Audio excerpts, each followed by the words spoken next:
que vai ser basicamente a última parte do nosso movimento em duas dimensões, duas e três dimensões, tá? Mas na verdade esse vai ser mais um movimento que a gente consegue colocar num plano, sim, que é o chamado movimento circular uniforme, MCU. Tá?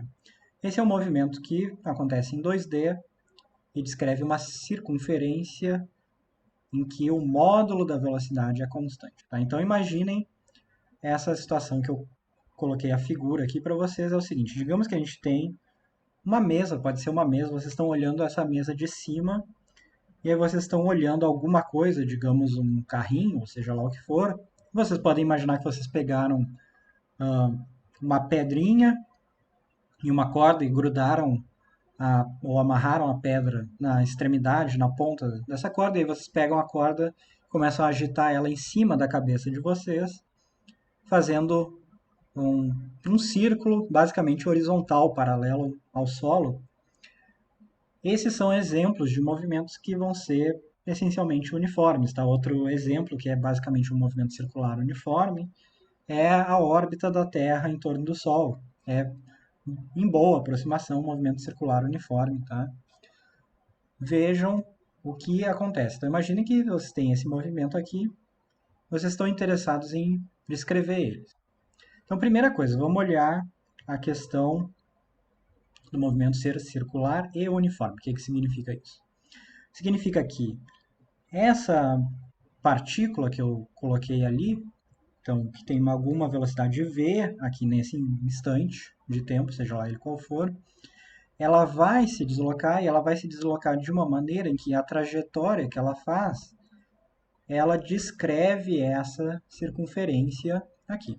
Então, imaginem que vocês olharam esse objeto num tempo t igual a zero, por exemplo. Então, digamos que para t 0 igual a zero, essa coisa estava aqui. Quando vocês forem olhar em algum outro instante de tempo, vamos chamar de t1, então em t1, essa coisa agora vai estar em outra posição. Ela vai estar em outra posição de maneira que a velocidade dela agora aponta nessa orientação e que o vetor posição, que é esse vetor r aqui, cujo módulo é o próprio raio da circunferência, ele vai agora também estar em outra orientação. Tá? Ou seja, esse vetor r vai estar agora assim. E da mesma forma, se a gente for olhar em outro instante de tempo t, a gente vai ter um outro vetor r que vai estar em outra posição, porque essa coisa, essa partícula vai estar em outro ponto aqui da trajetória, com a velocidade agora assim. Notem a velocidade, aqui ela é sempre tangencial ao círculo, tá? Ou seja, ela sempre está tocando apenas nesse ponto aqui, de maneira tangencial ao círculo. E o módulo dessa velocidade é constante. Tá? O que significa se eu olhar durante um intervalo de tempo e analisar, digamos, qual foi o comprimento de arco percorrido por essa coisa, e eu olhar em outro intervalo de tempo igual ao primeiro, mas diferente, né? Outro intervalo de tempo, mas de mesmo tamanho, eu vou ver que o comprimento de arco, ou seja, a distância percorrida aqui sobre a circunferência, vai ter sido a mesma, tá? Então, intervalos de tempos iguais, essa coisa anda comprimentos iguais, porque o módulo dela é constante. Não apenas isso, né? O próprio módulo desse vetor r que eu escrevi aqui, e já vamos falar sobre ele, o módulo desse vetor r também é uma constante. Tá? Então, ela está sempre a mesma distância do centro, não importa a posição que ela está, essa partícula, a distância em relação ao centro é sempre a mesma. Agora vamos analisar isso aqui com um pouco mais de detalhe.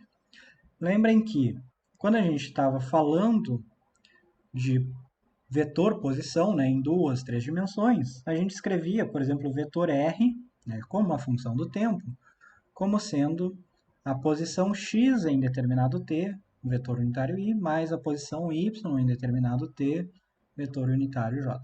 Vejam que é a mesma coisa aqui.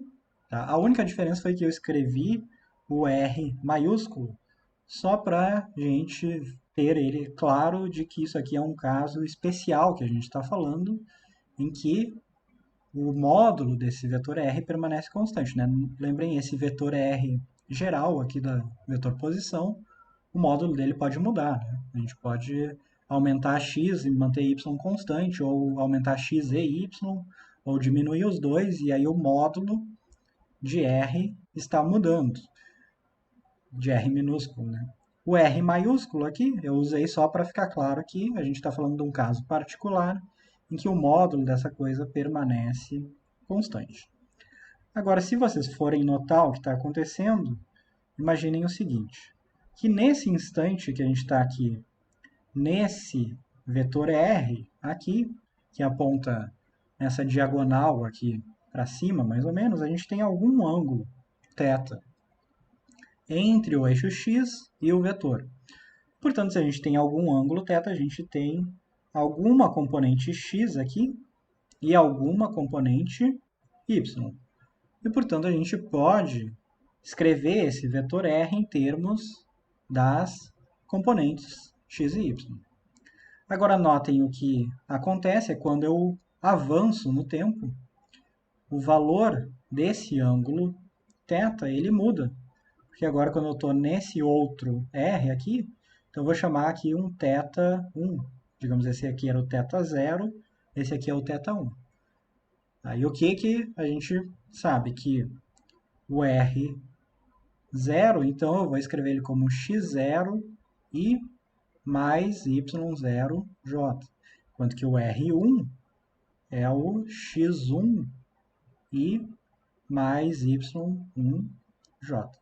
Então, notem que, apesar de o módulo desse vetor R permanecer constante, as componentes dele mudam e a orientação espacial dele muda. Tá?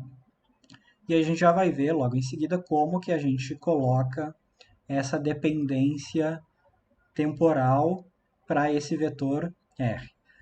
Mas aí, antes da gente fazer isso, eu quero fazer duas perguntas para vocês. Tá? Que é o seguinte, eu acabei de dizer que o módulo desse vetor R, que eu chamo de R, é constante. E eu acabei de dizer também que o módulo do vetor velocidade, que eu vou chamar simplesmente de V, é a velocidade escalar, isso aqui, também é constante. Então, a minha pergunta para vocês é, eu posso também dizer que o vetor R e o vetor V são constantes? Então, eu posso dizer que essas duas coisas aqui são constantes? Exato, as componentes estão mudando, então o vetor está mudando, tá? Porque lembrem, um vetor, diferentemente de um escalar, né? Um escalar ele só vai mudar quando? Quando eu mudar a magnitude dele, ou seja, se eu mudei de uma coisa que era 10 para 20. Tá? Então, por exemplo, se eu mudei a massa de 10 kg para 20 kg, eu mudei esse escalar. Um vetor é diferente, porque um vetor ele pode mudar a orientação espacial dele mantendo o módulo constante. E isso é uma mudança no vetor. Tá? Então, sempre que eu estou mudando a orientação espacial do vetor, e vejam aqui o vetor R e o vetor V, eles estão mudando, porque a orientação espacial deles é diferente. Então, digamos, em algum instante, o vetor V ele está aqui orientado para cima. Em outro instante, ele está aqui orientado para a direita. O tamanho desses dois vetores é o mesmo, digamos 10 metros por segundo, por exemplo. Agora, a orientação espacial é diferente. Então, lembrem, isso é importante de vetores. Vetores podem mudar alterando a magnitude ou alterando a orientação espacial, ou seja, mudando as componentes deles. E agora, para complementar essa pergunta, é o seguinte: se a velocidade, né? Se o vetor V não é constante, então deixa eu reescrever isso aqui, se o vetor V não é constante, então eu posso afirmar que existe aceleração nesse movimento? Então vejam mais uma diferença, né, entre os vetores e escalares. Se o vetor velocidade muda, portanto a velocidade muda, mesmo que o módulo permaneça constante, esse movimento é acelerado. Ele é obrigatoriamente acelerado, porque lembrem, aceleração é variação de velocidade. Inclusive, variação de orientação, tá? Variação simplesmente na orientação espacial do vetor velocidade. Lembra que aceleração e velocidade são vetores. Portanto, notem que esse movimento tem módulo da velocidade constante, mas é um movimento acelerado, tá? Obrigatoriamente acelerado. Sempre que a velocidade muda, seja em módulo ou orientação espacial, ou os dois, existe aceleração, tá? Portanto, a aceleração, o vetor aceleração tem que ser diferente de zero, obrigatoriamente. E a minha pergunta para vocês é como eu posso ter uma aceleração que não muda o módulo da velocidade? Quem sabe responder essa pergunta? Tá? Ela tem que ser perpendicular, ela é obrigatoriamente perpendicular ao vetor velocidade. Por que tem que ser perpendicular? Porque se ela não fosse perpendicular, isso ia significar que existiria alguma componente dela, ou seja, um pedaço dessa aceleração, uma parte dessa aceleração, que estaria ao longo do vetor v. E essa parte da aceleração que estaria ao longo do vetor v faria o vetor v aumentar ou diminuir de tamanho. E aí o módulo de v não seria constante. Então a única maneira que a gente tem de fazer com que esse movimento seja de velocidade, de módulo da velocidade, né, velocidade escalar constante, mas ao mesmo tempo acelerado, é tendo a aceleração sempre perpendicular a v. Então a aceleração ela é obrigatoriamente sempre perpendicular a v. Tá? Então, nesse caso aqui, eu coloquei aqui um vetor A já, tá? Vejam, essa aceleração, vocês vão ver, vai ser a chamada. Quem sabe o nome dessa aceleração? Exatamente, tá? Aceleração centrípeta, tá? Então, é aceleração centrípeta, a gente põe um ACzinho, tá? Então, aceleração centrípeta, que significa a aceleração que busca o centro, tá? Essa aceleração, o vetor aceleração, não importa onde a gente está aqui na nossa circunferência, tá? Ele sempre está orientado para o centro da circunferência. Então, por exemplo, se a partícula está aqui e a velocidade dela está assim para cima, por exemplo, obrigatoriamente a aceleração está aqui apontando para dentro. Se a velocidade está aqui embaixo, se a partícula está aqui embaixo, a velocidade está assim, a aceleração está obrigatoriamente apontando para cima, para dentro, no eixo y, nesse caso aqui. Então vejam que o vetor a aceleração ele também muda, tá? Agora o que vocês vão ver depois, e vai ser uma parte, eu vou falar aqui, mas vai ser uma parte do trabalho de vocês, também vai ser calcular o valor, né? Mostrar que o módulo dessa coisa aqui ele permanece constante. Então, só o que ficou faltando para a gente aqui nessa parte inicial foi o seguinte, que a gente falou, né, que o vetor R ele muda, tá? Muda porque as componentes mudam. Então, como que eu posso descrever esse vetor R de uma maneira que eu coloque a dependência temporal ali, né? Porque até agora eu deixei indicado aqui que x depende de t, y depende de t, né? Essas componentes dependem de t, mas eu não escrevi uma expressão para elas. Então, como que eu posso fazer isso? E a maneira que a gente vai fazer para o movimento circular uniforme, na verdade, ele é bem simples. Tá? A gente vai dizer o seguinte, que existe esse ângulo θ aqui, só que esse ângulo, a gente sabe que quando essa partícula se deslocar, o ângulo muda. Né? Então, imaginem, essa coisa está se deslocando aqui em sentido anti-horário, o que está acontecendo com esse ângulo? Ele está aumentando. Então, eu posso escrever que esse ângulo θ aqui, na verdade, é alguma constante que eu vou chamar de ômega vezes o tempo. Tá? Então, fazendo isso aqui, θ igual a ômega t, e lembrando que as nossas componentes são x lembrem, módulo do vetor vezes o cosseno do ângulo, e y é módulo do vetor vezes o seno do ângulo. Notem, isso aqui são as mesmas coisas que a gente fez antes, eu só usei o nome do vetor agora, que é o vetor R, e o ângulo θ. Então, quando eu escrevo essa coisa dessa maneira, na verdade, o que eu estou escrevendo é que a componente x de t, deixa eu refazer isso, a componente x de t, na verdade, ele é esse módulo de r que é constante vezes o cosseno de ômega-t. E aí vejam, quando t muda, essa coisa aqui varia e, portanto, a componente x varia.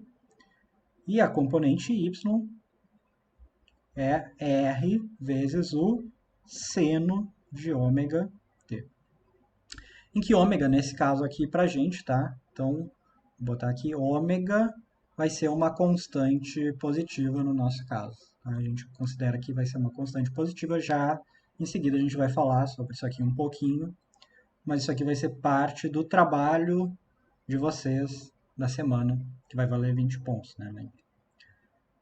E aí, a parte do trabalho que vai ficar para vocês vai ser o seguinte, mostrar, tá, aqui, escrevendo o vetor R assim, tá? Então, notem, esse aqui é o vetor R, que é a componente x, i, mais componente y, j, né? Então, R cosseno de ômega t, i, mais R seno de ômega tj, que fazendo essas derivadas aqui, então, a derivada desse vetor em relação a t, a gente consegue encontrar o vetor velocidade, que é esse aqui, e consegue encontrar, fazendo mais uma derivada, o vetor aceleração, que vai ser esse aqui. Vocês vão ter que fazer isso, as respostas já estão aqui, na verdade, né? Então não é tão difícil fazer. E aí vocês vão ter que mostrar também, tá, que essas coisas aqui, elas vão ser constantes, na verdade, tá? O módulo de V vai ser constante. O módulo de A, que é a AC, né, a aceleração centrípeta, também é constante. E que V é sempre perpendicular a A. Isso aqui vocês vão ter que mostrar também no trabalho de vocês. É mais fácil do que parece, tá? Então, lembrando, né, alguns pontos importantes. Tá? Vocês vão ver que vocês vão conseguir escrever que o módulo do vetor velocidade, vocês vão ver, vocês podem escrever ele como sendo, isso aqui é a velocidade escalar, né, como sendo ômega, essa constante que a gente colocou lá, né, lembrem, isso aqui é θ igual a ômega t, isso aqui é constante. Agora lembrem, muito importante, o vetor velocidade em si não é constante, porque ele muda a sua orientação espacial. Também, o vetor aceleração, ele aponta sempre para o centro. Isso vocês podem mostrar a partir desse resultado aqui, que vocês devem conseguir chegar lá no trabalho. E o módulo desse vetor, ele é ômega ao quadrado vezes r, ou v ao quadrado, ou seja, o módulo da velocidade ao quadrado, velocidade escalar ao quadrado, dividido pelo raio dessa circunferência, o raio dessa trajetória. E agora, para terminar essa parte do movimento circular uniforme, vamos só dar mais alguns nomes para as coisas que vão ser importantes, né, para a gente. Então, primeira coisa, esse movimento, tá, se vocês notarem, o que acontece é, digamos que em t igual a zero, eu estava aqui. Tá? Então, isso corresponde a uma posição, né, R0 ou x0, y0, algum ponto em t0 igual a zero. E eu deixo essa partícula seguir o movimento dela. Então, o que ela vai fazer? Ela vai andar por essa circunferência. Isso vai demorar algum tempo, mas depois de algum tempo, pode ser grande ou pequeno, dependendo dos parâmetros desse problema, essa partícula ela vai voltar a passar exatamente pelo mesmo ponto em que ela passou antes. Então, veja, esse é um movimento que é cíclico, ou seja, ele se repete ao longo do tempo. Então, a partícula ela vai dar uma volta completa, vai dar outra volta completa e vai dando voltas completas, repetindo a mesma trajetória, nesse caso com a mesma velocidade escalar, né? Portanto, os mesmos intervalos de tempo. Agora, quando essa partícula volta a primeira vez aqui para esse ponto aqui, ou seja, ela completa um ciclo, tá? Então, o tempo, ΔT, de um ciclo, né, ou seja, uma volta, ele ganha um nome específico. Quem sabe qual é o nome que a gente dá para um ciclo, o tempo de um ciclo completo? Isso vale para o movimento circular uniforme e, na verdade, para qualquer movimento cíclico que é repetitivo. Tá? O intervalo de tempo de um ciclo, ele ganha um nome especial, que é o chamado período T do movimento. Tá? Então, o intervalo de tempo de um ciclo é o período do movimento. Tá? Que é exatamente isso, é o tempo que essa coisa demora para fazer. Nesse caso, é uma volta completa na circunferência, né? Mas poderia ser algum outro tipo de movimento. Esses outros tipos de movimento vocês vão ver na Física 2, né, no próximo semestre. Que aí vocês vão ver ondas, né, em movimentos repetitivos, né, e cíclicos. Mas saibam que sempre que a gente está falando de um ciclo completo, o intervalo de tempo para isso é um período, é o nome dessa coisa. E notem, existe uma relação que é bastante direta aqui entre o período, o raio da circunferência e a velocidade escalar do movimento, né? O módulo da velocidade.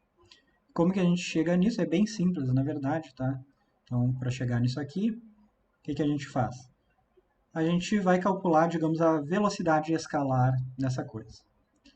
Agora lembrem, a velocidade escalar é o quê? A distância percorrida, então vou botar aqui distância percorrida pelo intervalo de tempo. Agora eu quero calcular essa velocidade escalar não para qualquer distância e qualquer tempo, mas para distância de uma volta, cujo tempo é exatamente um período. Quem sabe dizer qual é a distância percorrida por essa partícula em uma volta completa? Uma volta completa é o comprimento da circunferência, né? O comprimento da circunferência é 2πr. Notem que a gente juntou graus e metros aí, né? Porque esse 2π aqui é o quantos graus tem ali, né? 2π, lembrem, é 360 graus, né? Então, 2πr é o comprimento da circunferência, né? Então, 2πr dividido pelo intervalo de tempo que demora para completar essa volta, mas esse intervalo de tempo é um período. Então, vejam, isso aqui é igual a v, e essa mesma expressão que a gente tem aqui, eu só troquei o v e o t de lugar, né? Passei o v para baixo, t passou para o outro lado. Então, vejam, é bem simples mostrar que o período é 2πr dividido pelo módulo da velocidade. Da mesma forma que o tempo para completar um ciclo tem um nome específico, o número de ciclos, né, completos em determinado intervalo, ele ganha um nome especial também, que é a frequência de alguma coisa. E frequência é 1 sobre o período, tá? Então, essa é a definição de frequência, tá? E a frequência, vejam, é medida em unidades de 1 sobre segundo, tá? Isso aqui é Hertz, tá? Vocês já ouviram falar de Hertz. Hertz é a unidade de frequência e é o número de ciclos em 1 segundo. Basicamente é isso, tá?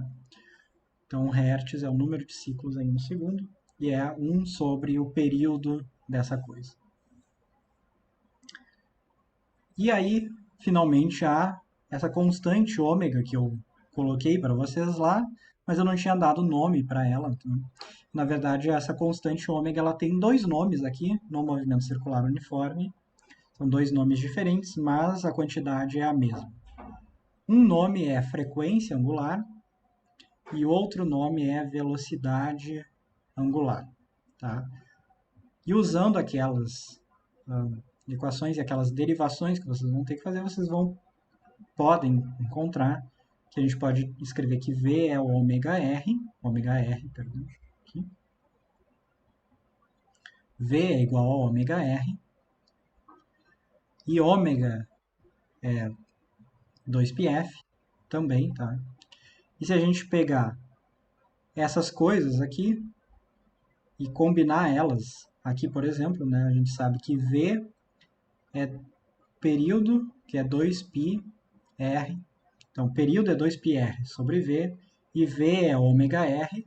Então, colocando essa coisa aqui dentro, né, combinando essa expressão para V com essa expressão para V aqui, né? Então a gente tem que 2πr sobre o período é ômega-r, então a gente consegue ver que ômega é 2π sobre o período, que é a mesma coisa que 2πf, né? Lembrem, frequência é 1 sobre o período, então vejam, essas coisas são a mesma. E ela ganha o nome de frequência angular, quando a gente está falando aqui de frequência, né? E notem, as unidades dessa coisa aqui são radianos por segundos, ou velocidade angular, quando a gente está falando de velocidade. Mas notem que as unidades continuam as mesmas, né? Isso aqui também é radiano por segundo, porque a gente tem metro por segundo dividido por segundo. Então tem uma coisa sobre segundo, e notem, radiano, ela na verdade é uma unidade, que ela não é uma grandeza, tá? Ela só tem nome, mas ela representa ângulo, e ângulo não tem dimensão física, na verdade. Ângulo é uma proporção entre coisas. E aí, por último, para complementar aqui, que a gente já tinha colocado antes, mas só para a gente finalizar essa parte, a aceleração centrípeta, ela tem o módulo dela é constante, o módulo só depende do módulo da velocidade e o tamanho do raio dessa circunferência. Então, é v ao quadrado sobre r, que é a mesma coisa que ômega ao quadrado vezes r. Tá? Então, notem, esse é o módulo da aceleração centrípeta, que é constante. Lembrem, o vetor aceleração não é constante, ele muda com o tempo.